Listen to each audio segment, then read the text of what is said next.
The crowd is filling in here at the Volusia County Speedway, a half-mile track, as we mentioned, a little bit of distance from Daytona Beach. Before we get things going today, we want to tell you a little bit about the most recent event on the Busch Grand National Series. The Miller Classic up in Martinsville, Virginia, won for the first time this season by a Busch Series regular. So that brings you up to date here as we're ready to run race number 5 of the Busch Grand National Series. Mark Garrow, a little bit different from last year's event. That's what we're expecting today. 19 races of the season last year had a number of caution flags, but nothing like this one. There were 16 caution flags last year in this event. And the tempo for that was set almost instantaneously. They threw the green flag. They went down to turn 2, multi-car wreck. That set the tempo for that race. Total of 76 of the 200 laps in 1990 were run under caution. And a bit of irony for you, if you will. Last year, in that first lap incident, the current Busch points leader, Kenny Wallace, and Bobby Labonte were both involved. They're hoping to do a lot better than that today. The Busch Series points, as it sits right now, of course, has Kenny Wallace on top of the standings. The positions from there, and the next 3 positions are occupied by Dale Jarrett, Harry Gant, Dale Earnhardt, and then Bobby Labonte. And this is to the point in the season now where the drivers are starting to see the Busch Series regulars exclusively. The Winston Cup drivers will start to fall off in the points. Well, they're starting to get a chance now to duke it out amongst themselves, and they'll really get down to deciding who is going to be the champion. What a difference a year makes. At this time last year, Kenny Wallace was 10th in the points, minus 125 points, and Chuck Bound, the pole sitter, was in 6th, 98 points out. He's now 18th spot. All right, now let's go down for the command that will start today's race. We're doing it now, Robert.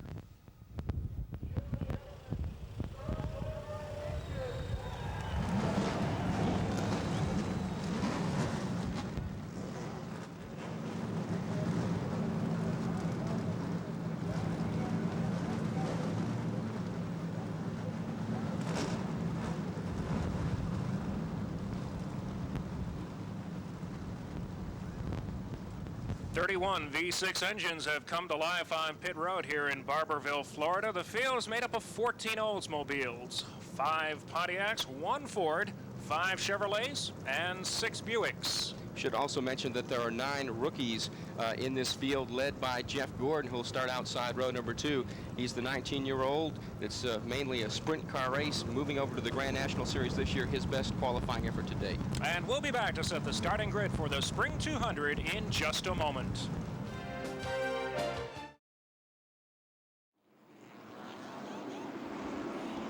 The field is on the second of 4 pace laps here at the Volusia County Speedway. Let's show you the starting grid for today's Spring 200. On the pole, Chuck Bound, the 7th time in his career. Robert Presley outside him. In the second row, we're looking for Bobby Dotter and rookie Jeff Gordon. Row number 3 will be Jimmy Hensley and Jeff Burton. The 4th row, Elton Sawyer and Joe Nemechek, nearby Lakeland, Florida. The 5th row, Dave Rezendes and rookie David Green. In row number 6, it'll be Ward Burton and Troy Beebe. Row 7, Kenny Wallace and Bobby Labonte. The next row will be Butch Miller and Tom Peck, followed by Ed Ferree and Tracy Leslie. And rounding out the top 20, Steve Grissom and Ed Barrier. 21st spot, Pat Jones. Then Tommy Houston, the defending race champion, is 22nd. The next row will be Jeff Green and Cecil Eunice. Then Ken Schrader and Rich Burgess. Todd Bodine and Lonnie Rush make up the next row. Then it's Tommy Ellis and Gary Neese. Actually, Richard Lassiter will be in that car. Late change there. Davey Johnson, the provisional position. We are going green in just 1 lap, according to NASCAR officials. The lights are off atop the Pontiac safety car. Chuck Bound, Robert Presley getting ready to lead them down to the green flag. Will we see a race like 1990, or will it be a brand new version? We're about to find out. Well, it's daytime conditions. The weather conditions here are simply beautiful. A little bit humid, as you might expect for Florida this time of year. The field is ready to go. The Pontiac pace car is on pit road. The green flag is out, and we're underway in the Spring 200.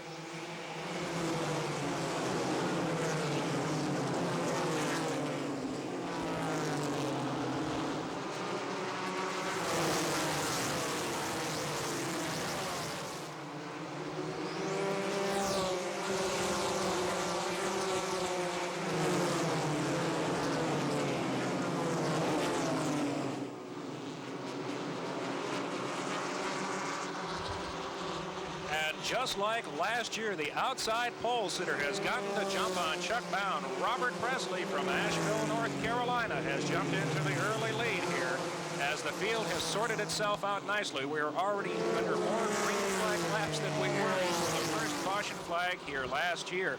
Bound is sitting back in the second position with Bobby Dotter third, Jimmy Hensley fourth, and Elton Sawyer fifth. It's been quite a while since Robert Presley has won on the Busch Grand National Series. You have to go back to August of 1989 in Rougemont, North Carolina, so he'd certainly like to get back in the winner's circle right now. And you can see he's opened up quite a gap over Chuck Bound as he crosses the start-finish line once again. And one of the most important things right now is for drivers on the outside to try to get them tucked down on the inside, because the outside groove is not the fast way around this speedway this early in the race. Jimmy Hensley's on the move right now. He looks to the inside of Bobby Dotter as you see that blue car on the bottom of the racetrack coming out of turn number 4, looking for the third spot. And Bobby Labonte, you can see the 44 car hung out there to dry on the outside. That's not where he wants to be, but look at the margin between Robert Presley and Chuck Bound. Bound had excellent final practice times, 2/10 quicker than anyone else. He had them shaking their head, but Robert Presley is the one who's trying to check out on the field. As now the field is beginning to sort itself out nicely. Hensley is closed in on Bound in the battle for second.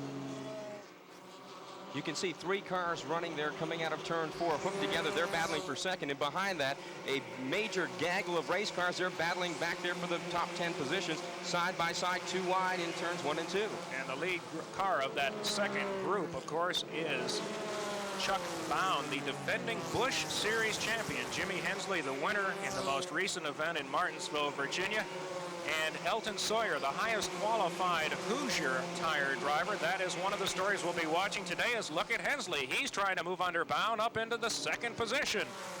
Interesting battle here. Jimmy Hensley is the nephew of Hubert Hensley, who owns Chuck Bound's race car. They went at it quite heavy at times in 1990. It looks like they're picking up where they left off from last season as they're going head-to-head early in the Spring 200. And you see Hensley again pressuring Bound. Bound using a little bit of a different groove, a little higher groove. Hensley now looking to the inside. And he has the position. And the last time by, he gave a little nudge to Chuck Bound saying, hey, I'm here. I'm faster than you. How about moving out of the way? Bound in, and look at Elton Sawyer has moved down on the inside, and he's trying to take over the third spot.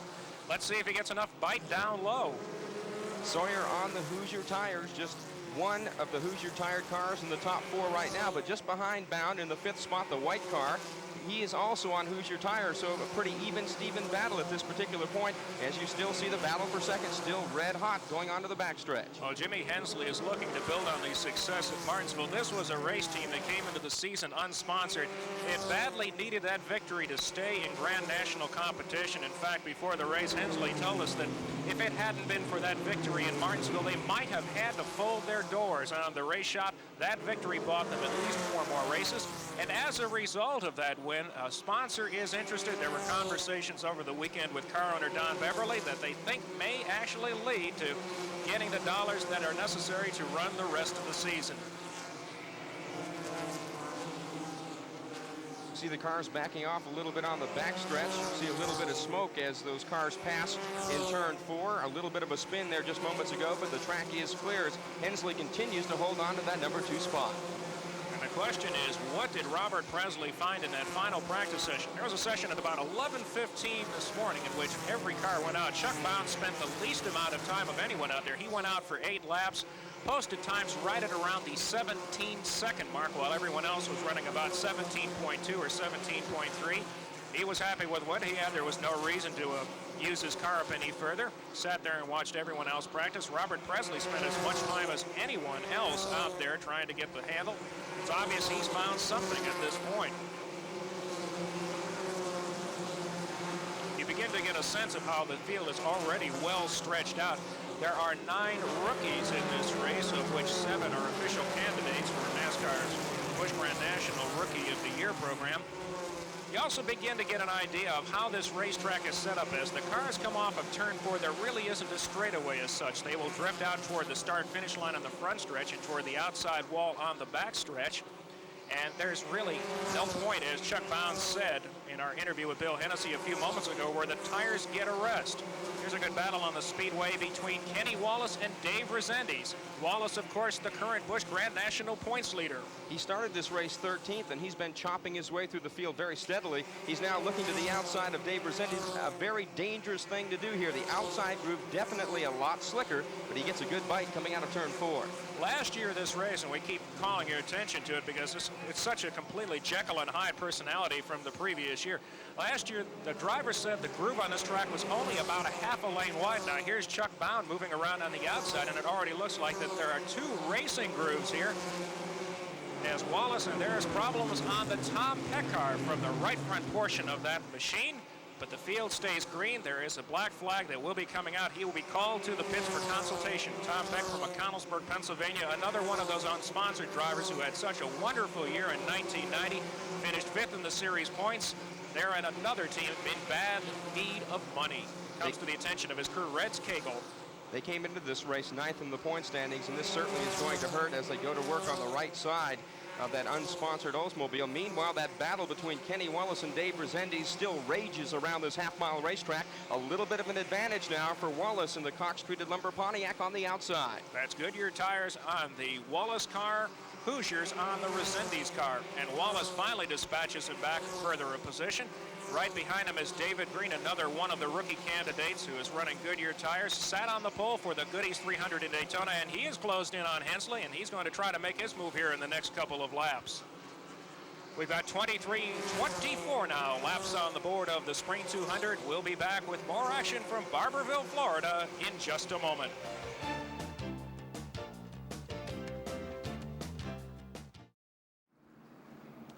It took 29 laps, but we've got our first caution on the Speedway for an incident coming down the front straight. That was the leaderboard. As of this moment, 30 laps, Robert Presley, Jimmy Hensley, Elton Sawyer, Chuck Bound, and Bobby Dotter. But there were a number of cars involved in an incident as coming off of turn 4.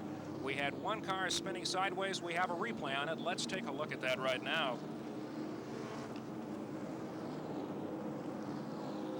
Now that's the Jeff Gordon car which triggered all the mayhem. Sliding into that is Ed Barrier, Jeff Green, Rich Burgess, the Cecil Eunice car is there. We also see damage on the Tommy Houston machine and also Ward Burton. So that is 6 cars involved in our first caution of the event.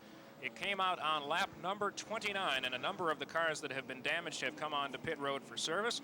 But before that caution came out, we noticed, Mark, that Robert Presley's lead was shrinking and shrinking noticeably. Jimmy Hensley, Elton Sawyer, and Chuck Bound, the cars running 2nd, 3rd, and 4th, were definitely making tracks on the leader. They had cut the gap from perhaps 8 car lengths down to about 4 before that caution flag. We also noticed that Kenny Wallace may be the quickest car on the racetrack. Once he broke free of Dave Rezendes, he was quickly tracking down Bobby Dotter, who was in the 5th spot. Wallace currently riding number 6 and looking very, very strong in this race as we see the Richie Burgess machine. Heavy damage to the front end of that race car. And it certainly will not be as competitive as it once was when the green flag came out just a few minutes ago. Well, the Dover Plains, New York driver has done as much service as he can in the time that he has, trying to stay as close to the lead lap as possible. But he's being held up because the pace car had already passed a position on the track. He will go at least 1 lap down. The field is reformed, and we will go back to green flag action here in just 1 more lap as Mike Harwood tells the field to form up behind the Pontiac safety car. We noticed that Jeff Gordon, who was involved right at the beginning of that wreck, may have suffered the least amount of damage of any race car, which happens sometimes. You sort of get spun free of the accident. His car damaged, just some right side damage on that 4th Thunderbird. As we go back to green flag action, Robert Presley is your race leader with Hensley 2nd, Elton Sawyer 3rd, Chuck Bound 4th, Bobby Dotter 5th. The man on the move, Kenny Wallace, all the way up to 6th, and they will hold him at least another lap now. That will give us a chance to take you a little bit further back through the field. In 7th position is Dave Rezendes, followed by David Green, Butch Miller, Joe Nemechek, Troy Beebe, Jeff Burton, Ed Ferree, Steve Grissom, Bobby Labonte, Kenny Schrader making a visit to the Busch Grand National Series after his victory last weekend, actually last Monday in the 24 hours of Atlanta after that rain delay in the Motorcraft 500. A very important win for that team with the reformed Rick Hendrick Motorsports operation down to just a 2-car program, but already showing a lot of success this season with Ricky Rudd 2nd in the points, and of course Kenny Schrader in victory lane for the team. We've been under caution now for 4 laps. We'll stay under it for at least another lap here, as there is a little bit of cleanup work that still needs to be done to the Speedway. Robert Presley's lone Busch Grand National victory came back in 1989 in Rougemont, North Carolina, in one of the more exciting races. This is a man who knows how to get around short tracks. He's a kind of driver who doesn't mind trading a little bit of sheet metal with the others on the Speedway. And the man right behind him is called the Virginia Gentleman. Jimmy Hensley is one of the most popular drivers in the entire Grand National Series. In fact, his win at Martinsville certainly was one of the most popular that we've seen at any time in recent years because of those financial straits. It certainly was an interesting circumstance. Everybody always likes to cheer for an underdog, and with his back to the wall when he had to deliver the goods, Jimmy Hensley did just that in Martinsville, Virginia, and he will be somebody to be dealt with this afternoon. You notice the top 4 cars all are known, as a matter of fact, the 5th place car as well, Bobby Donner, all are known for their short track prowess. They are very, very tough when it comes to the short tracks. They always, at some point or another, find their way to the front. And as we again see the Richie Burgess machine on pit road, a lot of damage to that race car. They're trying to fix it as best they can and trying to get it back into the race. And we also see a couple of other cars also on pit road as they're getting some fine-tuning done on their cars that were injured during that crash. Well, Pat Jones is making his first Grand National start in the number 67 car. He's from the Columbus, Ohio area. The field is reformed, and we're about ready to go back to racing, as lining up on the outside is the lap car of Jeff Gordon. The USAC Midget champion will sit back and watch as Robert Presley leads them back to green.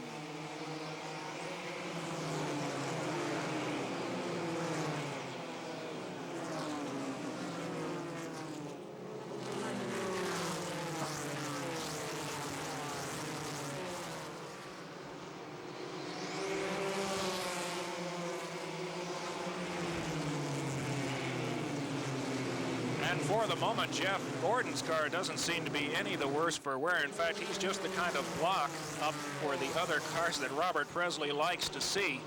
Hensley would love to move around him, but Gordon's car, as you mentioned a few moments ago, Mark, doesn't really seem to be that much the worse for wear. The lone Ford in the field is finding its way around the preferred groove of this racetrack and holding up second through the rest of the field. Jeff Gordon may be a rookie here for the Busch Grand National Series, but he has run this racetrack twice. Once when it was dirt, once when it was asphalt in sprint cars. So he knows his way around this particular track. A lot of difference between the two racing automobiles, but nonetheless, he's very comfortable because he's been here before. He got a little bit out of shape, and that will certainly cost him, as Jimmy Hensley will make him pay. And that's the move that was looking to be made by Jimmy Hensley. He wanted just a little bit of a bobble by Gordon. He got it coming off a turn 2 that last time by. He's moved into the position. Look at Elton Sawyer now go below the white line of this track. There really is not an apron per se here. No difference in angle of the pavement. It's just a white line drawn down around the inside. And now Hensley, you can see closing in now that he is dispatched with Gordon, as now Chuck Bown is moving by Gordon cleanly to stay in the 4th position. Look at Jimmy Hensley close in on the rear of the Oldsmobile of Robert Presley. We could have a battle for the lead here in just a moment. We also see Kenny Wallace pulling up to the back bumper of Chuck Bown's car. That will be a battle for 4th. Remember, Wallace started 13th. He appears early on in this race, if not to be the quickest, one of the quickest. And here we go, side-by-side battle for the lead. Hensley down in the preferred groove on the inside. Can he make it stick and take the top spot? By 2 feet, he has the advantage back to the stripe, a 2-foot advantage there, and you can see he is definitely in the right spot at the right moment. Jimmy Hensley, your new race leader on lap 42. You're also about to find out what happens when you get caught on the outside groove. You don't lose 1 spot or 2. You're going to lose 3, maybe perhaps 4, as we see Jeff Green now in some problems in car number 86. A quick spin, but it will not bring out a caution, as the black flag will be coming out momentarily for Cecil Eunice, who was involved in that earlier incident. You might wonder why a driver like Kenny Wallace qualified so poorly, relatively speaking, in the 14th position. Well, drivers actually practiced for this race, the race today, yesterday afternoon, but they qualified last night. They put a premium, of course, on getting a front starting position, but it was more important for them to spend most of their time getting their cars sorted out for the heat that they're going to see in this afternoon's contest. Jimmy Hensley now showing the way with Elton Sawyer in the 2nd position. A little bit of smoke coming off rookie contender Troy Beebe's car. We'll keep an eye on that over the next couple of laps. He was not involved in that earlier incident, but he sure is showing plenty of smoke there. Looks like it might be a rear end. Now look at Baum trying to go to the outside over Elton Sawyer for just a moment. Thinks better of it. As we've seen, that's not the best way around. Here's the body work being done on Cecil Eunice's car. He also just saw passing by him very quickly was that Taco Bell Chevrolet of Troy Beebe. He was given the black flag as you see them working on the left rear of that Oldsmobile, trying to pound away the sheet metal away from the tire, so when they go back out there, it doesn't cut into that Goodyear bias ply tire. Eunice, a busy racer, ran last weekend in the ARCA show in Atlanta, finished a very respectable 5th, but back up front, you can see now where some of the damaged cars from that first incident begin to pose some minor roadblocks for the race leader. They're given the move-over flag and do so as Jimmy Hensley leads the way. That's Goodyear on the lead car, Hoosier on the second place car. Goodyear brought a different tire compound here for the right side rubber, which of course is a little bit harder than the left side tire. So there was extensive tire testing done here back in January by Kenny Wallace, and we're seeing that that is actually paying off a little bit, as well as Steve Grissom. But the leader at the moment is Jimmy Hensley. The Virginia gentleman has the advantage. We're 1/4 of the way into the Spring 200 from Barberville, Florida.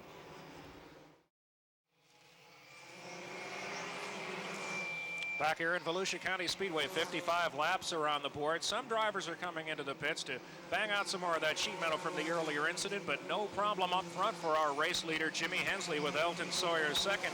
And in the corner of your screen, a battle for third is rapidly developing as Chuck Bound and Kenny Wallace are engaged in a fierce tuggle for that position. There you see it, side by side battle for the third position. Kenny Wallace, who tire tested here a few weeks back, actually a couple of months back in January, has taken over the third position. And look at David Green, the All-American Challenge Series standout. He's also challenging for the 4th spot. They stuck behind Bound single file for a number of laps, and Kenny showed David the way around on the outside. So David Green tried the same move, didn't make it stick this time. He may try again as he moves down in turn number 2. And we are already seeing that there is more than one fast way around this racetrack, and we can only wonder what Chuck Bound's problems are. He looked so good in practice, then he put his qualifying tires back on. Of course, NASCAR impounds the tires after their single lap session, but just not the same tires that he showed in practice. His lap times are not nearly as good as they were before. And David Green, a rookie, really showing some talent here. He's a short track specialist, and this track is to his liking. David Green has had an up-and-down season. He won the pole position for the Goodies 300 in Daytona. Then he has come back and not been able to make a couple of races, so he's trying to redeem himself today. In that Oldsmobile, you see him drawing up beside Chuck Bound. So you've got the veteran Grand National champion trying to hold off a young rookie driver in David Green of Owensboro, Kentucky. But most of the veteran drivers in this series will tell you that the race is not won in the first 100 laps, it's won in the last 100 laps. Chuck Bound is in the best spot on the racetrack, which is still down low. David Green heating up his tires, going around on the outside. He's got about a 3/4 length car advantage for the position, but Bound is not about to give up. Does now think better of it, and David Green is now up to 4th place. Rookie showing well here at Volusia. We're going to put a stopwatch on our race leaders here and begin to give you a sense of how tire wear affects the lap times themselves. Jimmy Hensley, of course, is the race leader. As you see our speed shot from coming off of turn 4, cars are all pretty much taking the same line through there with maybe a 1 or a 2 foot exception. Now, Jimmy Hensley just completed that lap at 17.7 seconds. In about another 20 laps or so, if we stay green, we'll check that once again and see how his lap times have fallen off. The tire wars once again have taken hold here in NASCAR, not maybe as ferocious as they were back when they first joined Winston Cup competition to battle against Goodyear, but Hoosier is here with a tire that they ran at Richmond, and so far it seems to be running pretty well with Eldon Sawyer back in 3rd position. Man on the move through the field is Kenny Wallace. Those tire tests that he did back here in January obviously paying off. The Busch Grand National points leader is setting sail for the leader. First 4 races, he's had 3 top 5s and 4 top 10 finishes. You can see him now. He has dispatched of Elton Sawyer, moved into second, is closing in rapidly on Jimmy Hensley. Interestingly enough, you mentioned they came here and tested. They brought back a different car. They just felt this one would be quicker. Apparently, they made the right choice. Kenny Wallace also holds the distinction of being the only Grand National Series regular to finish in the top 10 in all 4 races so far this season. Obviously, the addition of Steve Byrd as a crew chief has made a significant difference. Here's a man who came over from the Rob Moroso winning championship team of a few seasons back. Then last year worked with Steve Grissom and helped him achieve his success, 3rd in the final point standings. And now he's joined the Wallace Racing program. And the proof is in the pudding. The man knows how to set up a car in the short tracks. And he has a special knack for working with young drivers, putting a car underneath them, and making them understand why the car is going to work in such a fashion and how they should drive it. And because of his past success, they really listen. And he's definitely been a positive influence on Kenny Wallace. And you can see Wallace just gobbling up the daylight between him and leader Jimmy Hensley. And we'll have a very hot battle for the #1 spot here in just a lap or two. And you can see that the battle for the lead not only is heating up, it's also showing that Kenny Wallace may just assume catch and get around Hensley. He is clearly the fastest car on the track. He's made up more than 10 car lengths over the past 5 laps. You see the lap time's fallen off a little bit more from the stopwatch we ran just a few moments ago, another 7/10 slower. A lot of teams were concerned about tire wear with the heat of the day. This is really the first hot event that we've seen in the 1991 calendar. This race used to be run in the evening in June. Well, they moved it back earlier into the schedule, and that means that both tire companies tested compounds that could handle the temperature conditions, but there was some concern before the race about possible blistering of tires. Look at Kenny Wallace. He is all the way on the rear bumper now of Jimmy Hensley, and we've got another good battle for the lead.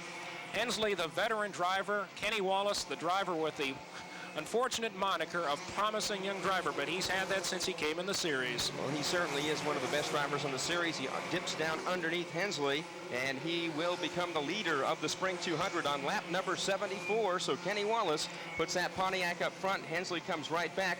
Kenny Wallace has had a number of close calls. Nashville, Tennessee, 1989.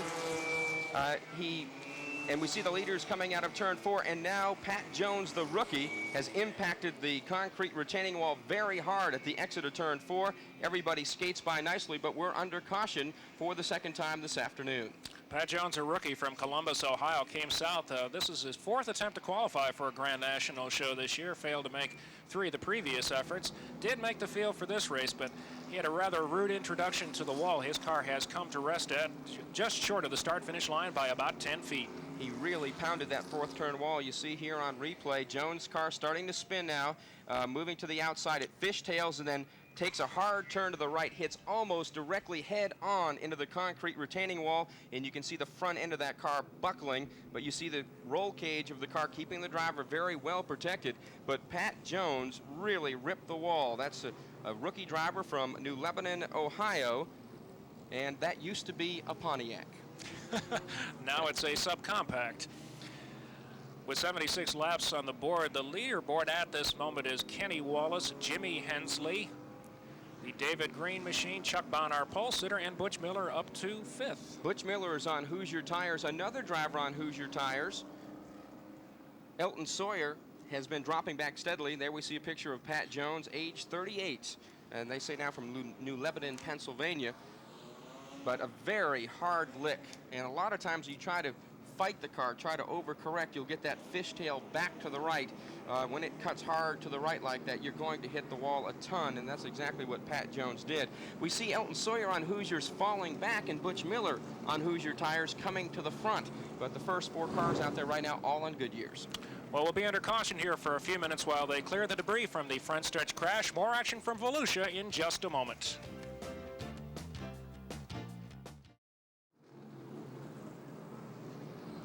As Pat Jones' car is being removed from the Speedway, we want to remind you that continuing coverage of the Busch Spring 200 on the Nashville Network is being brought to you by Haviland Motor Oil. Get the most out of your car. And let's check in with Bill Hennessy on pit road for an update on doings down there. We have a number of retirees at this juncture of the race. Who's out is Gary Neese. He retired to save the car for next weekend's race at Hickory. Tom Peck is out with a broken oil line. Tommy Ellis, the 3rd engine in a row, has gone on his automobile in as many races. A transmission case busted on the Troy BB car. Pat Jones, who hit the wall earlier, was in the pits with no brakes, which they tried to fix. That may have been one of the causes that he slammed in the outside retaining wall. With us is Ward Burton, who was involved in the first crash of the day. Ward, what happened out there? Well, I don't know. It was just good hard racing. I might have come down a little bit, or the fellow behind me came up, but that really didn't hurt us. The car started coming around to me real well. Mr. Henson, my dad, and all got a good car under me, and the car started handling real good. It just started, temperature started going up on it real bad, so we're going to try to get it cooled down and figure out what's wrong with it and get back out there. A lot of damage on the front end of the car. Is the track slick at this time? The track tightened up a little bit there at first, and it looked like after some of these motors let go and all, it started to loosen up a little bit. But low instant we got in, just mainly cosmetic. I think we're all right if we can get back out there. Well, it crushed a lot of sheet metal here in the early going at Volusia County in the Spring 200. Certainly nothing like we saw last year when they had 16 total cautions. By this point, after 82 laps of last year's race, we had already had 9 cautions. Now, the reason of our second caution of the day was for the Pat Jones crash. Let's take a look at it once again. He's at the top of the screen on the left. You can see he's way out of the groove. And when that happens, that is nothing but trouble, especially if you don't have brakes. And this is a fairly significant impact. Look at how the fence gave.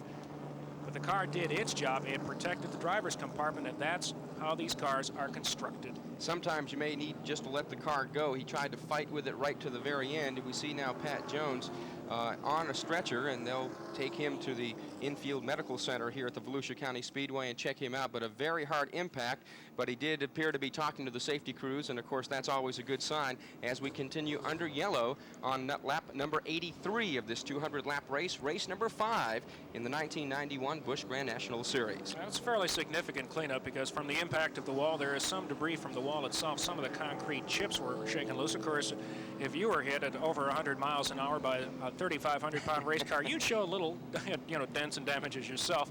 And then there's just debris from the car itself. The safety crews are cleaning it up just as quickly as they can. This caution flag came out on lap number 75, so this is so far just 8 laps of caution. And the number of caution laps is significant here. We talked to drivers before today's race, and crew chiefs in particular, the men who calculate fuel mileage.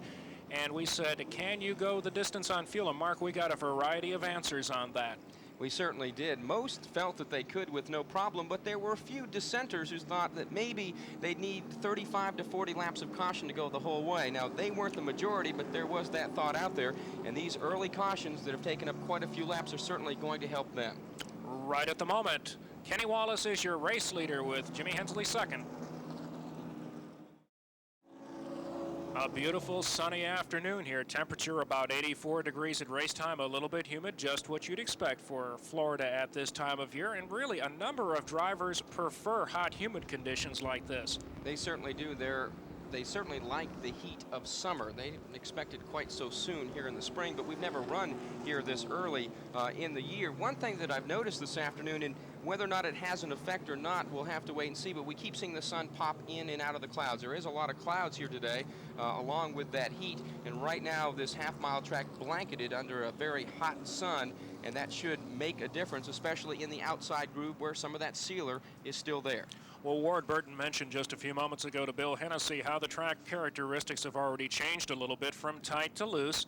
And a number of racetracks do change with the change in cloud conditions. A little bit of cloud cover comes, that tightens up the racetrack. The cars don't really want to turn coming off of the turns, but when you see the sun come back out, the temperature builds back into the racetrack, then the track tends to loosen up just a little bit. Now, look at this. We've seen many cars over the years that handle the cleanup work, the speedy dry dropping. One you just saw a moment ago, there it is once again. This is basically a car that can run on, I guess, just about anything, Mark Harrow. Looks like almost like a mini modified. It's dropping down that material that soaks up the water and oil from that last crash. And of course, after they spread it out, the cars run it back and forth. And we see some work still going on in the garage area as they're working on one of the machines that was damaged in the first crash of the day, or that may be the Pat Jones machine that had severe damage done to it when it hit almost head on in turn 4. And you can see that from the nose of the car all the way back to the motor, including the radiator, just completely destroyed. That is the Pat Jones car. Apparently he has hurt his foot, but basically he is okay, and that is certainly good news. You see him now limping off to the infield medical center. A rather painful debut for this Ohio driver. He is indeed from the Buckeye State, as is another driver in this field, Lonnie Rush Jr. from Pickerington, Ohio. As you can see now, they are trying to get the field reformed for the restart.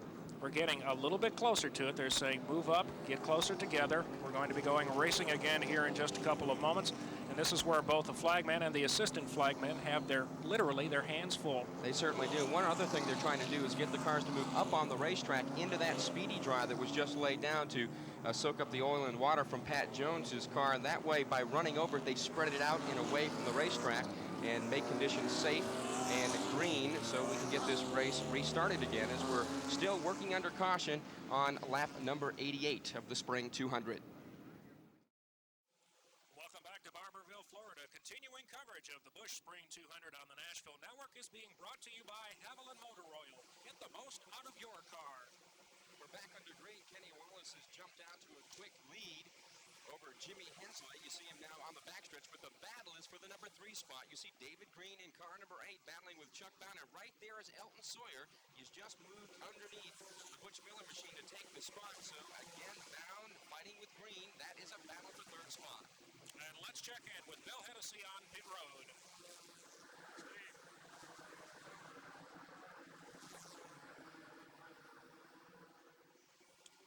And we'll get down to Bill in just a moment. Now, Chuck Brown has got a battle on his hands for the next spot on the Speedway with Eldon Sawyer, the Hoosier-mounted driver, trying to mount a challenge there. But the driver on the left part of your screen there, Kenny Schrader, battling with Steve Grissom, a Winston Cup regular, the only one in today's field. Same was the situation in Martins. Well, actually, there were 2 drivers in Martinsville, Virginia. Dale Jarrett and here again both came over from the senior circuit. But as you see there, David Green has now really put a little bit of distance between himself and Baum. Next good position battle on the Speedway is Eldon Sawyer trying to close in on that 63 Pontiac and really not having too much success at the moment as the tires are now starting to come back up to temperature. There you see them battling. There you see almost a gap of 8 car lengths there in your screen. You don't see where the number 6 car is. There you see it there. That is the Steve Grissom machine. He started 19th. The man behind him, Ken Schrader, started 25th. So they've made tracks to the front. And we have caution on the Speedway. Caution on the Speedway for a spin on the front stretch. Lonnie Rush Jr., the other Ohio driver in this field, got loose coming off at turn 4. It threw up a huge cloud of smoke. And we are back under caution here at the Volusia County Speedway on lap 100, halfway mark, and we're under caution. And here's a replay of the incident near the tail end. And you can see, just begin to get a sense of what happens when tire smoke billows up. Certainly can. Tommy Houston there, a good move in the Roses Buick to move around that race car. He was involved in the first caution flag, that multi-car wreck that we had. Certainly didn't want to be caught up in another one. He was able to sneak by. This race now with these 2 quick cautions taking on a little bit of a look at what we saw last year, where it was sort of a stop-and-go kind of race. And right now, 2 quick caution flags, and we are going back to green very quickly as the flagmen give the 1-to-go sign. Just a spin, they've cleared the track, and Bobby Labonte's Penrose Oldsmobile having a little bit of a problem there, and he backs up just a little bit. Now has refired the car, and he heads on to the front of the pack, being led by the pace car. Marlon Rudd drives the pace car around the Volusia County Speedway at 35 miles an hour. That's a good bit below the race speed, and you can bet he'll get off the track just as fast as he can and get out of the way as the field is about to be turned loose again on lap 103. We go back to green flag action.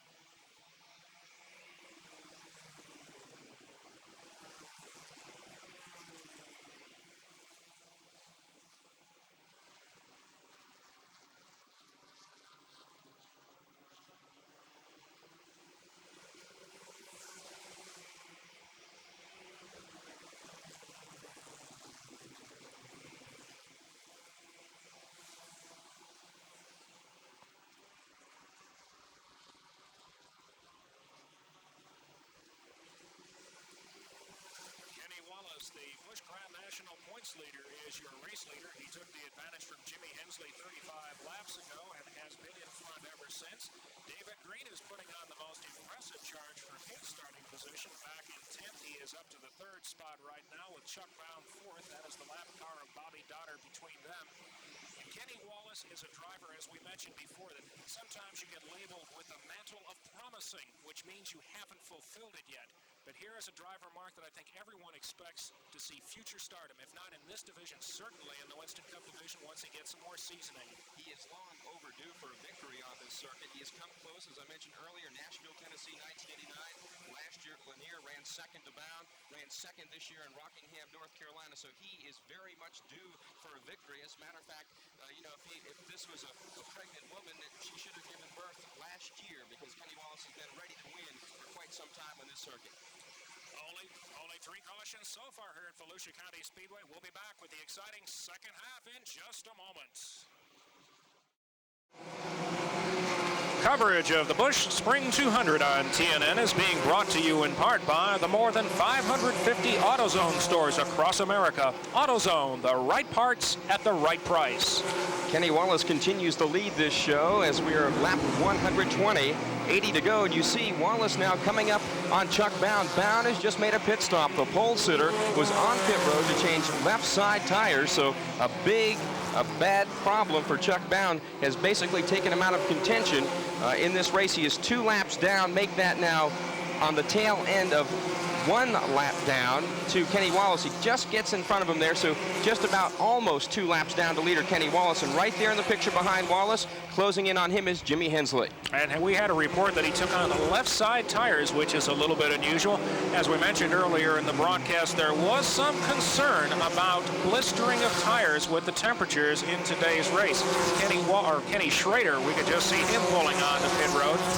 And back on the speedway, the real battle is for Chuck Bound trying to keep Kenny Wallace in his mirror. That is very important at this point in the event as we've completed 123 laps. Certainly is, because if he gets a caution flag, he goes back to the front, then he may have a chance to get back on the lead lap. But certainly Chuck Bound's chances for winning here at Volusia County have suffered a major blow with that late race caution for pit stop rather for left side tires. Well, one of the issues that everybody was looking at was blistering of tires, as we mentioned just a few moments ago. And we asked Steve Grissom, a man who finished 4th here last year, how will the tires be affected racing during the day as opposed to running at night?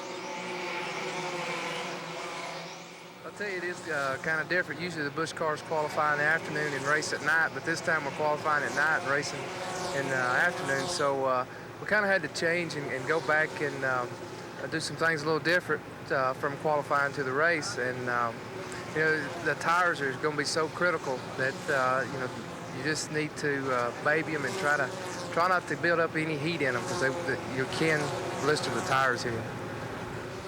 Steve Grissom is another one of those drivers, Mark, that could really use some sponsorship support. Coming into this race, 3 out of the top 5 point cars from last year, Jimmy Hensley, Steve Grissom, and Tom Peck, all without sponsors, all very capable teams, just haven't been able to find the backing yet for the 1991 season. But in talking with Grissom before the race, he said, yeah, we just talked with someone in the last couple of days. It looks promising, but in racing, until the check is cashed in the bank and you've got the money in your hand, it really isn't a deal in some cases. If you're just joining our broadcast, Chuck Bound was our pole sitter for today's race, but on the very first lap, Robert Presley jumped into the lead, held it for a while before yielding the point to Jimmy Hensley. And then pretty much from that point forward, once Kenny Wallace worked his way up from his starting position back there in 13th, he took over the lead and has pretty much been dominating the race ever since. And he is moving in now on the Robert Presley machine, the man who set the early pace. Apparently used up his tires ever so slightly, and that's all it takes here. Most drivers say you don't race the first 100 laps, you just try to get good position. It's in those last 100 laps that you try to move forward and be a contender at the finish. See Kenny now working on the Jeff Burton machine, also back there Tracy Leslie. That may help Jimmy Hensley make up some of the gap that Kenny Wallace had opened up. You see Wallace there working out of turn number 2, and he has no place to go. Burton on the outside, Leslie on the inside. He's got no racetrack, and there's Jimmy Hensley, you see on the inside, moving underneath Presley, right back to the back bumper of Kenny Wallace. And with 9 rookies in the race, you can get the very sense from drivers who's been around the series for a while that they're concerned. They don't know what these rookies are going to do on the track, when they're going to get in the throttle, get off it. As you can see right there, Tracy Leslie got on the brakes a little quicker than Kenny Wallace thought, and they touched. You can see that the touch that Tommy Houston got from the very first incident of the event is pretty substantial, but he has been able to work his way forward from those problems and is running in the top 10. Tommy Houston a brand new race car. That certainly isn't the way you want to debut it. Still trouble for Kenny Wallace, cannot find a way around the two-lap cars of Jeff Burton and Tracy Leslie. Now Leslie simply backed up. He threw out the parachute and let Wallace by. Now Wallace will get to work on Jeff Burton, but that was a big break for Jimmy Hensley. Wallace had moved out to a rather sizable lead. All that tough lap traffic allowed Hensley to close in and take another shot at the top spot. And Wallace trying to put a lap on Jeff Burton, the South Boston, Virginia driver whose brother, Ward Burton, fell out of this event a bit earlier. The attrition rate really hasn't been too awfully high. Certainly not as high as it was last year when more than 2/3 of the field, 21 cars, were involved in incidents, and some of them more than once. I thought more remarkable than that, when I looked in the pit area after the race, only 2 cars did not have some sort of mark, tire mark, dent, fender crumpled, or whatever. Just 2 out of the starters from last year's race. Well, this race so far, 137 laps on the board, and it has essentially been a very clean event with the exception of that one big incident early on involving 6 cars. Everything else beyond that has been fairly minor in nature, except for Pat Jones' hard hit of the wall coming off turn 4, as we saw a little bit earlier. A bit of a foot injury, but otherwise okay. I think there's 3 reasons for that. 1, better tire compounds this time, both Goodyear and Hoosier. The second groove working in, the sealer being worn off there. And third, the drivers just used their head a lot more in the beginning of this race than they did last year. They were all very impatient, and it proved very costly. This time they kept their heads a lot more patient, and we've seen a better race for it. And one car that we've seen in our long camera shots, a white car that is moving itself up the leaderboard, is car number 52. That is Butch Miller, who drove in Winston Cup last year, an ASA standout for many years. That's the top right portion of the screen there. Butch Miller, the Michigan driver, now running Busch Grand National this year, has worked his way all the way up to 3rd. And that means that those Hoosier tires are working well for him.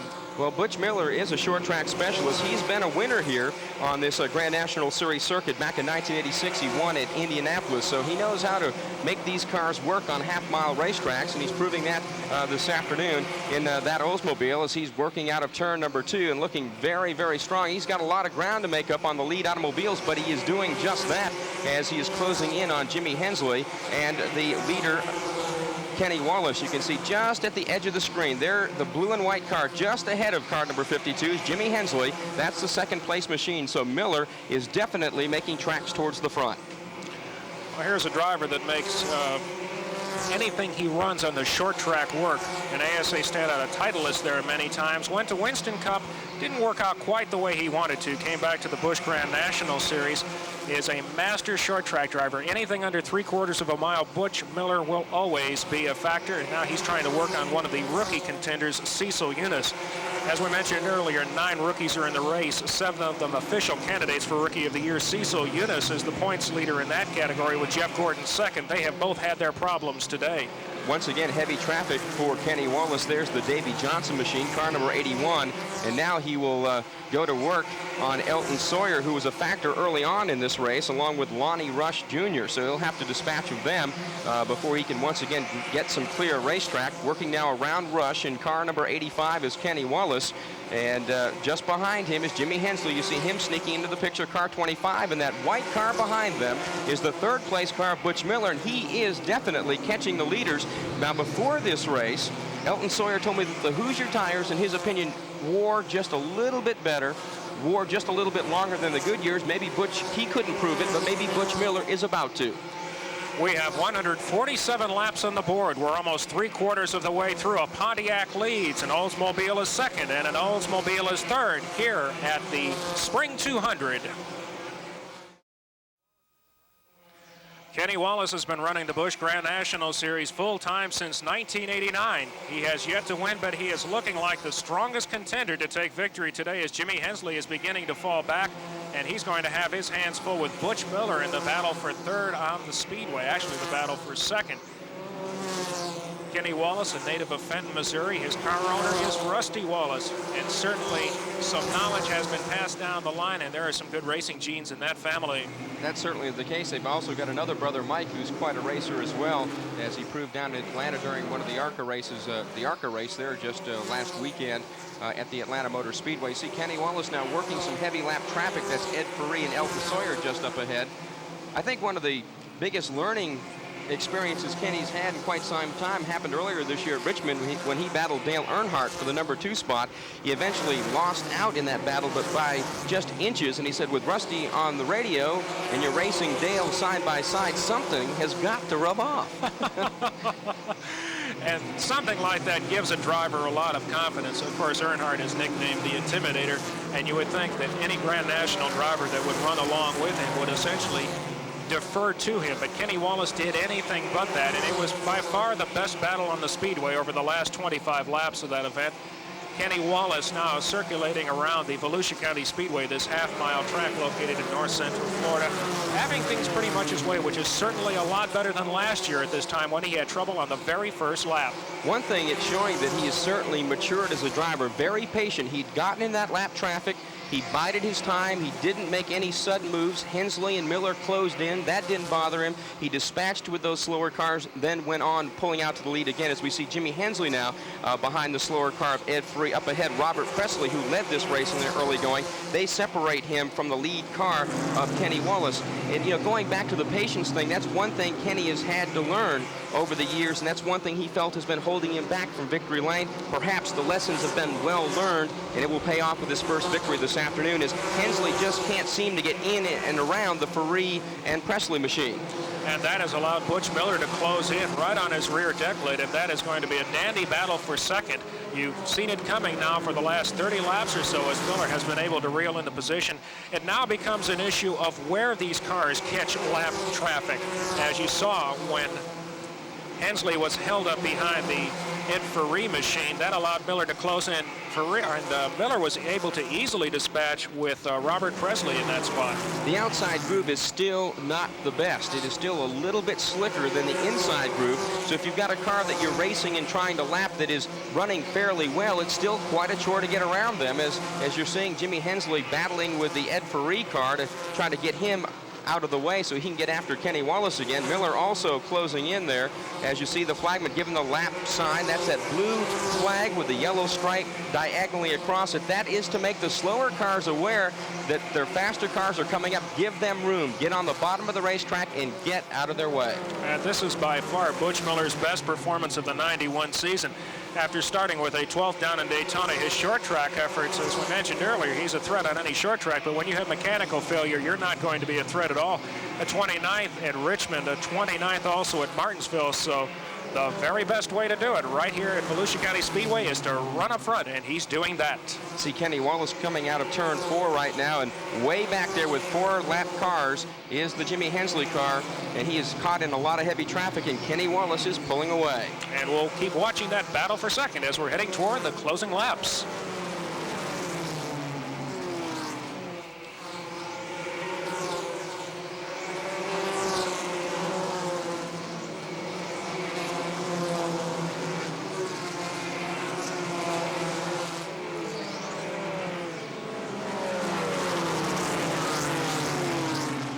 And the battle for second has allowed Kenny Wallace to pull off to a 2-second lead.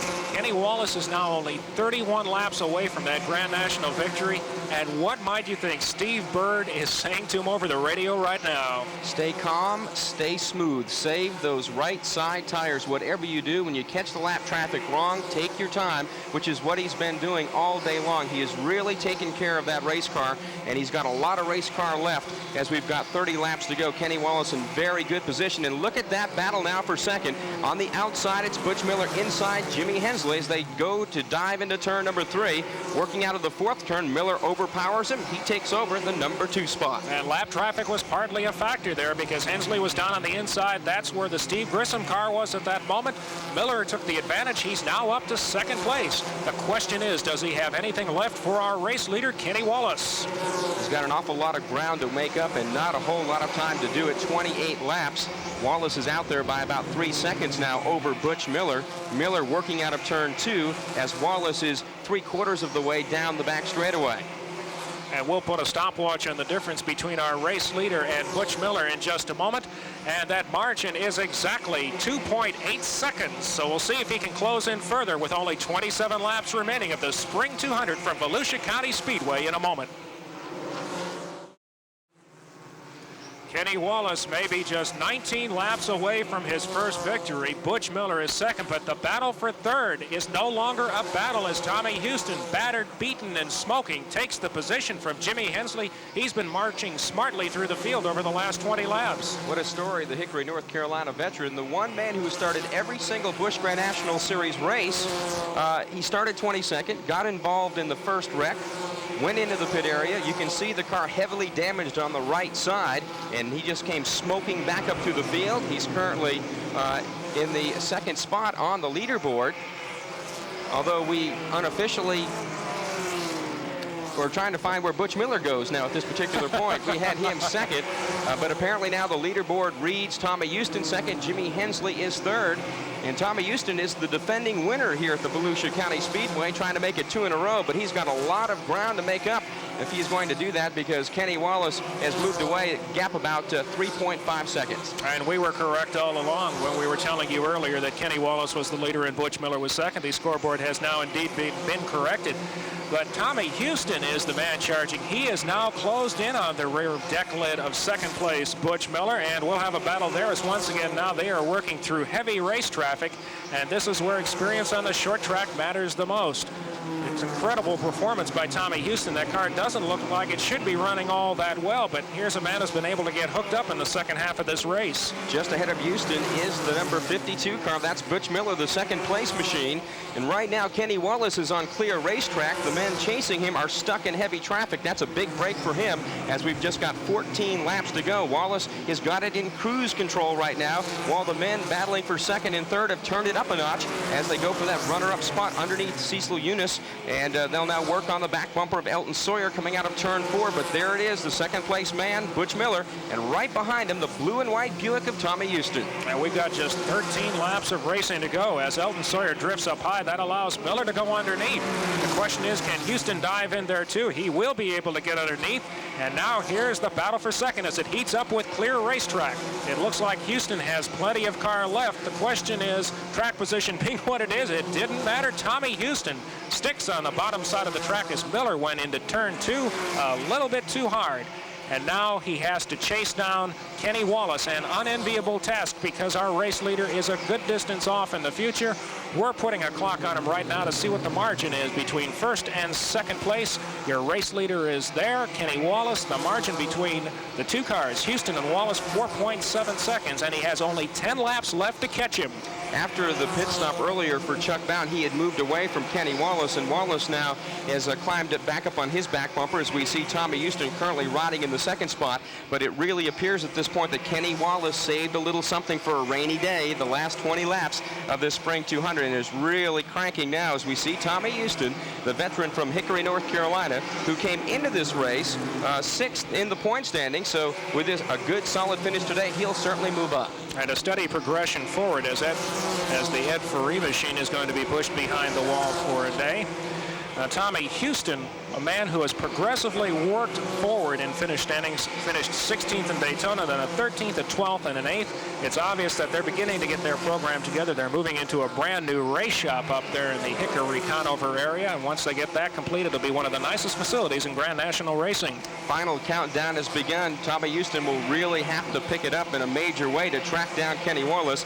This is Wallace's 66th Grand National Series race. Will it become the race where he marks his step up into stardom on this series? We're about to find out. He's just 7 laps now, or 6 laps rather, away from claiming his first victory. You see Kenny Wallace there. He's working out of turn 2 and now moving on the back straightaway as Tommy Houston is just making his entrance into turn 1.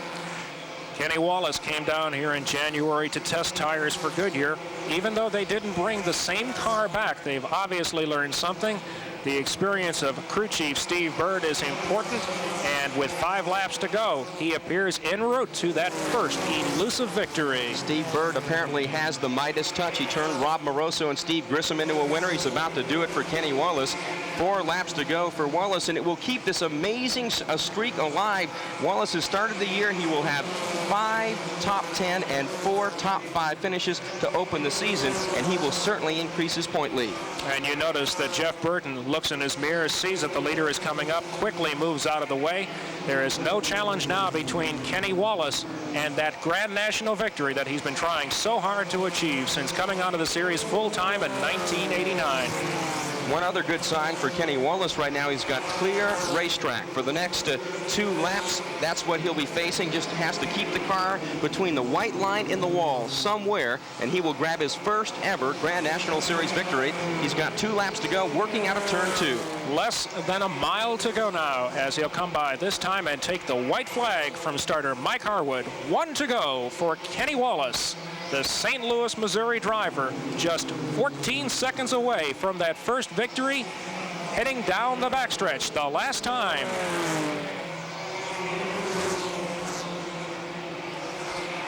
And Kenny Wallace will do it. He will win his first Busch Grand National race here at the Volusia County Speedway. Your Spring 200 winner, Tommy Houston, comes home second. Third place unofficially credited to Butch Miller. Fourth to Jimmy Hensley, and fifth to Dave Green.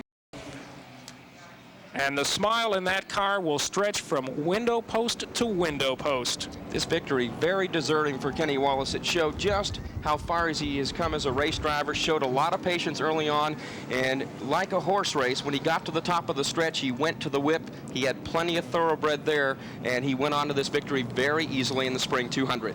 Kenny Wallace is no longer a promising young driver. He has fulfilled that promise here today. He's arrived. And it'll be just a few moments before he collects his thoughts and steps out of the car to the tribute of the crowd as well as the other competitors. This will be a popular victory throughout the garage as well. Tommy Houston, a nice job today. What a great run. Again, in that first caution, flag got wrecked, and there's Kenny Wallace jumping on top of that Pontiac and waving to the crowd here at the Volusia County Speedway. And this will be a very popular victory. Kenny is well liked within the garage area, and even though they compete against this guy week after week, they knew sooner or later it just had to happen, and it comes 5 races into the 1991 season. In his 66th race, Kenny Wallace has become a winner on the Grand National Circuit. And just look at the celebration down there. Those people have worked hard. A beautiful race shop near the Charlotte Motor Speedway. And we'll be checking in with the happy winner down at Victory Lane in just a moment as the cars have fallen silent here at Volusia County Speedway, the 5th different winners so far this season.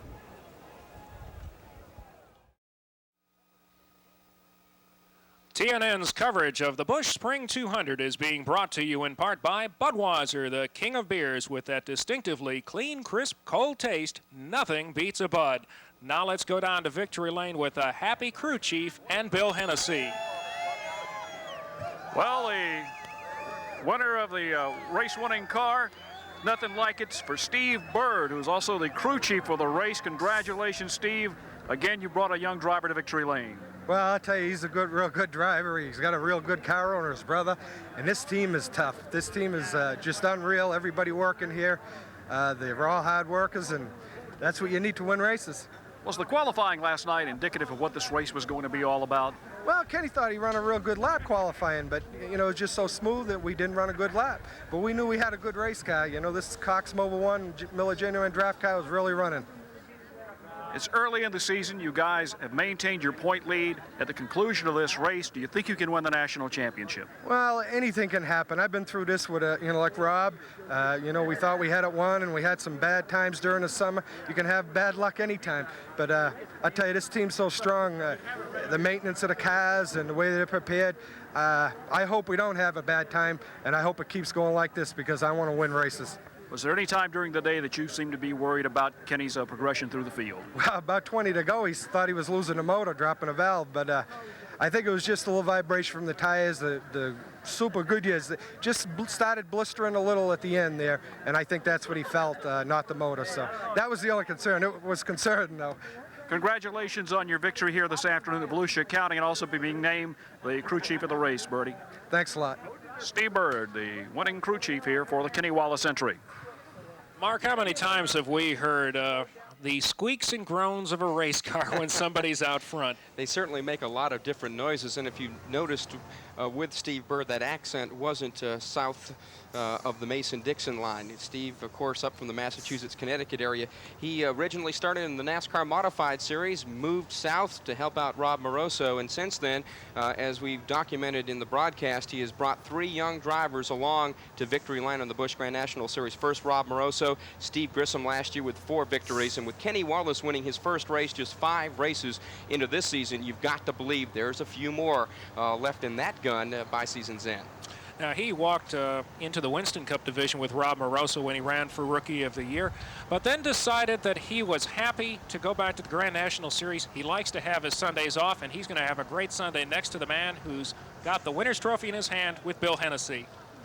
Well, Kenny Wallace. Kenny, it's been a long time since you visited Victory Lane. Last time in the American Speed Association. You finally picked one off, and your brother's not here. No. Hey, Rusty, what do you think of that, huh? Man, that was great, I'll tell you. I just want to thank Rusty and Patty. You know, without my brother and his wife, I wouldn't be here. You know, through perseverance, watching me go through the hard lumps, and finally got a great crew here. Steve Byrd, the crew chief. Thank you, Tommy. Man, I appreciate it. You know, I can't say enough about my guys. Steve Byrd, my new crew chief. Toucan, I feel so great for him. He's been a long time, and I tell you, I'm not speechless, but I could just go on and thanking everybody. Cox Treated Lumber. You know, them people been with me 3 years, and I've had a bet. I get to pay my car owner, or Hayes Armstrong, $20. I've had a $20 in my pocket since I've ever started this series, and he told me pay it when we win, so this is great. This has got to be a great moment for you. Not only winning, but you're also in the points lead, like we talked with Steve Byrd, your crew chief. Now you put yourself in a position that once you win in the series, you seem to be able to get another one and another one. What does the rest of the season look like for you? Well, you know, I was always scared that maybe I didn't know how to win, but man, there's been 3 or 4 times I was leading 2 laps ago, something happened, I knew how to win. And, you know, with about 20 to go there, I felt the vibration, and I was running really wide open up off the corners. The car was hooked up, so I told the boys how big a lead I had. And, you know, I'm spoiled. You know, my brother flew me down here. I won the race. I mean, this is just great. But I tell you, I've worked long and hard for this, and, man, I just can't believe it. Were there any close calls for you this afternoon? Well, not really. I think everybody was racing hard. I pushed traffic real hard, and basically at the end of the race, everybody knew that all my buddies out there, all the race car drivers, a good friend of mine, and we all raced hard. They knew there was 10 to go, and they was all moving out of the way for me, and I tell you, I'm going to thank them a lot. Congratulations from everybody on TNN. We'll see you at Hickory Speedway next Sunday afternoon. Thank you. Hey, Mom, Mike, Dad, Millie. A very happy winner, Kenny Wallace here at Volusia County. I think he got just about everybody in there. He did a great job today. Kenny Wallace, first victory, and I'll tell you what, that's going to be a happy group tonight and well-deserved. 27-year-old Kenny Wallace has been competing in the Busch Grand National Series since 1989. He has the problem that some drivers have when they come from famous racing blood. They tend to be compared to their siblings or to their parents. Kyle Petty can address that issue he can address that in volumes over the years, but Kenny Wallace now is beginning to fulfill that promise that many people saw for him. For a long time, people have considered him one of the very best drivers in that series. I know Rusty has, always said that he's been a great race driver. He just needed time, and he had, again, 66 races and then notched that first victory. But with wins like this and the strong start that he got off to in 1991, he starts to climb out from underneath that shadow. He's his own man. He's his own driver. He has a little bit of a different style than Rusty's, and it's adapted very well to the Busch Grand National Series. And Kenny Wallace is going to be in this championship hunt right down to the wire this year. He's jumped out to a quick lead, and if he keeps running like this, he'll have them buried before they even get a chance to look for daylight as he looks for his first championship. And certainly, again, winning a race so early in the season, you've got to believe 4 or 5 more could be in the offing for Kenny Wallace. And we'll be back with more from Barberville, Florida in just a moment, where Kenny Wallace is your winner. Nashville Network has been brought to you by Haviland Motor Oil. Get the most out of your car. By Eagle One Car Care Products. Eagle One is visual perfection. By Champion Batteries, when you can't wait to get started. And by Bud Light. Everything else is just a light. And a man who had a great run despite his car being beaten, battered, and smoking is now with our Bill Hennessy in the garage. No? Okay, here we are with Tommy Houston. Tommy, a good strong run, but you had some problems there at the beginning. Looked like it was going to take you completely out of the race. Yeah, they had a big wreck up here and on the front stretch, and Ed Berry, he stopped rather rapidly, and I got into him and knocked the fender in on the tire, and the car pushed after that the rest of the day. But, you know, we made some adjustments on it and run a good pace, and then the oil temperature started going up on it. And, you know, I just kept pacing. The car was still real good at the end, but I knew Kenny's car was awful good, too. So I could make a little time up on him, but not a whole lot. Had you not been involved in the accident, do you think you were dialed in today since you were the defending race winner here? Well, we were dialed in, but, you know, I think it would have still come down between Kenny and I. There again, his car was awful good, and he and I both were on Goodyear tires, and we ran them the whole 200 laps, and they held up good. And, you know, we was trying a new Bilstein shock down here today, and, you know, I think that had a lot to do with the car holding its pace. But this Rosie Store Buick, it come on through, and we'll take second. That's not so bad. We go to our home track next weekend.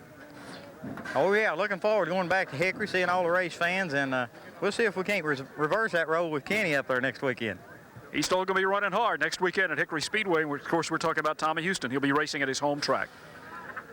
The only man to run every single Busch Grand National race since the series was formed in 1982, Tommy Houston. We'll be back with more from Florida in just a moment.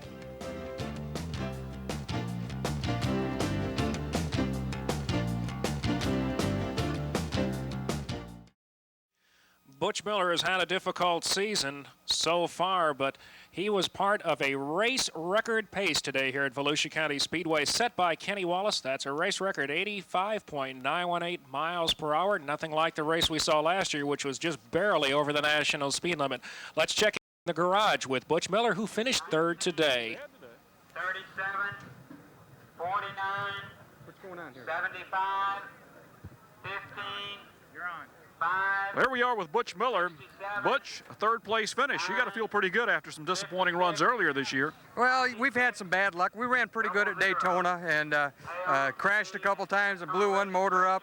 But we had a little Chevrolet V6 in there today, a little 4.3 liter. Most of these guys try and run Buicks, and thing ran like a top. How'd the race go for you? You looked like you drew a bead on the leader, Kenny Wallace, there with about 150 laps into the race, 160 laps, and all of a sudden you started falling off and fell back to third. Well, you know, unfortunately, we had started the race a little bit on the loose side, you know, and you know, it was just a mistake, and I had to baby the car. I babied it and babied it and babied it. You know, this morning in practice, we ran extremely fast, you know, like a couple tenths faster than the pole, and so we knew we were good. But we got out there and we were loose, and I babied it for as long as I felt like I could, and I burned the rear tires off the car. It looked like this racetrack was very favorable to you and your driving style. The slipperier it is, the better I like it. That, you know, and the more that the track swings to Butch Miller, and it was really slippery out there today. Obviously, we like to throw a burr rabbit to the briar patch, and the briar patch was here today for you. Yes, sir. Well, Butch, we'll see you at Hickory Speedway next weekend with a good, strong run up there. We're looking forward to seeing you back there. Well, is that live too? Is that live also? Oh, yes, live on TNN. Oh, that's terrific. We're glad to have you guys around this year. Well, that's Butch Miller and his comments here following the race at Volusia County. Yes, thank you very much, Butch, for giving us our live promo for next Sunday's race right here on TNN. That'll be the Mountain Dew 500 from the Hickory Motor Speedway, Sunday, 2 p.m. Eastern, right here on TNN. And as Butch just said, it's live. Give him the $10 you promised him. No, folks, no. That's not even a good joke, but we do appreciate his kind comment. Now, let's talk about two gentlemen who are related who had an outstanding run today, and that is, of course, David Green, who finished 5th, and Jeff Green, his brother, who finished 6th. Tell you what, it's been a long season for both of those drivers. David Green, of course, is running the full circuit, running for the Rookie of the Year championship. You see Jeff Green's car there, beaten and battered, but he brought that home to a great finish. You know, coming into this race, David had a 30th at Daytona. He missed the field at Richmond after winning the pole at Daytona, 13th at Rockingham, 30th at Martinsville, and then, of course, he comes home 5th place today. And in Jeff's case, he has run just 2 races coming into this event, had 18th at Rockingham, 21st at Martinsville, so he's made a major improvement. And sometimes this happens to rookies. David Green had to climb into John Linville's car in Martinsville, Virginia, because he was unable to qualify his. And Richmond, the problems that he had there, had mechanical failure on his qualifying effort, and because he had crashed at Daytona, he had no points to fall back on to get in the show. Such is the fate of a rookie driver in Grand National competition. It's a very humbling series, especially when it comes to the short tracks and qualifying. As we mentioned, David went out, won the pole for Daytona, then he's had just a very hard time in qualifying ever since then. Well, Jimmy Hensley tried to make it 2 in a row today. He couldn't quite do it. He finished 4th, but he's downstairs with our Bill Hennessy. Jimmy Hensley, 4th place here. Wasn't exactly like the win you got a couple of weeks ago at Martinsville, Virginia, but you got to be pretty happy. Well, we're pretty happy, Bill. You know, started 5th today and stayed up, you know, led some of the race and stayed in top 2 or 3 most of the day. And I thought, you know, without sponsorship and all, we're running pretty good right now. You know, we'll take a top 5 anytime in the Busch Series. It's a very competitive series, and like I say, if you can run top 5, top 10 every race, and that's what we've done since Daytona is top 10 every race. So we feel pretty good right now if we can just get some help, you know, money-wise, and keep this thing going. How many more races Don Beverly say you got this season? Well, we're going now through Bristol, I think. That's maybe on women, another one between now and Martinsville we're probably going to be it, you know, and I was fortunate enough to win that race, so he extended it 4 more races, so maybe if I win another one, he'll extend it some more. So we just keep going, you know, hard as we can and just as long as we can. Your regular job's an oil truck driver, drive around a big heavy truck all week long, and I imagine a lot of customers stop you and say, Jimmy boy, you sure did great at Martinsville a couple of weeks ago, and they'll probably say, saw you yesterday on TNN. Well, they might do that. Like I say, the week after the Marvel race, you know, a lot of people did you know, stop, wave at me on the road, or whenever I'd stop it for delivery, you know, they come up and talk, and I got a lot of fan mail too through the mail, and it was great. It's always great to win, and that's something we're going to try to keep doing every race. What does it mean to you when those folks come up to you and slap you on the back and start talking about racing? Well, it just, you know, makes you feel good. Anytime you win, it gets your adrenaline going, and you know, when people come up and they really look like they really mean it, you know, that's what really makes you feel good, and somebody come up and congratulate you and know they really mean it. So, you know, we put on a show for the people, and it's good to know that they appreciate it, you know, and enjoy it. Looking forward to Hickory? And we're looking forward to all of them right now, really. I think we're running real good this year, and hopefully we can just keep going maybe and try to catch O'Kenny in this point race. Well, Jimmy Hensley's out to win a national championship. If you can just get a little sponsorship, a little help, he may very well do that. Jimmy Hensley, one of the real gentlemen of the sport. We'll be back in just a moment to give you the unofficial rundown here from the Spring 200 at the Volusia County Speedway in Barberville, Florida. You see your top 10 finishers there. Chuck Bound, the pole sitter, had trouble all through the event, but Bobby Labonte, by finishing the position he did, has lost a little bit more ground. There's your rundown as you see it there. We'll give it back to you just as soon as we return here for more action from Barberville, Florida. You're watching live TNN coverage of NASCAR Busch Grand National Racing.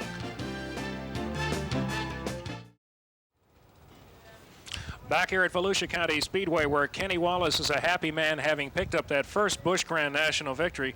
A reminder, folks, that this telecast of the Spring 200 is produced under broadcast rights granted by the Volusia County Speedway and is intended for the private use of our audience. Any retransmission or reuse of the pictures, accounts, or descriptions of this event without the expressed written consent of the Nashville Network and Southeastern Communications Group is prohibited. The announcers selected for this telecast are employed and compensated by Southeastern Communications Incorporated. Let's go back down to the garage and Bill Hennessy with David Green. David Green, you started in 10th place. You had a little experience at this racetrack prior to this afternoon, racing in the NASCAR All-American Challenge Series. A 5th place, a hard-fought battle. Yes, it was. You know, I'm tickled to death. The TIC Oldsmobile ran perfect. I really feel like it's probably maybe a good 2nd or 3rd place car, but our plan was perfect to lap 140. Then lap traffic, I kind of overheated the tires a little bit, and I feel like inexperience in these kind of cars caused that. So I kind of fell back there a little bit, and we ended up blistering some tires. But I mean, we're tickled to death. The deal at Daytona sitting on the pole was a big highlight in my career, and then having problems at Martinsville, and now coming here and getting a good finish and a real competitive run, we're tickled to death. I think you're settled in now for the 91 racing season. Are you ready to do it? Yeah, you know, again, Daytona was the biggest highlight of my career, and it came so quick, you know, and it was too much to handle too quick. But now I think we had a good run at Rockingham, and now today, and this team is great. The guys that work on the car, the motors, the cars, owner, the sponsors, everything's perfect, and if they can just put up with my inexperience for a little while, we'll be fine. When we talk about an experience, you're one of the Rookie of the Year challengers right now. You probably moved up a few positions in the points with this afternoon's 5th place finish. Would you like to win that title? Oh yeah, I mean, I keep looking at Kenny Wallace. Every time we go out and practice, I'm right behind him because it just seems like, 3 years ago he sat on the pole at Daytona, and now, he's been close a lot of times, and now he won today. So I really look forward to him, and he's teaching me a whole lot, and I'm really like to win that title this year.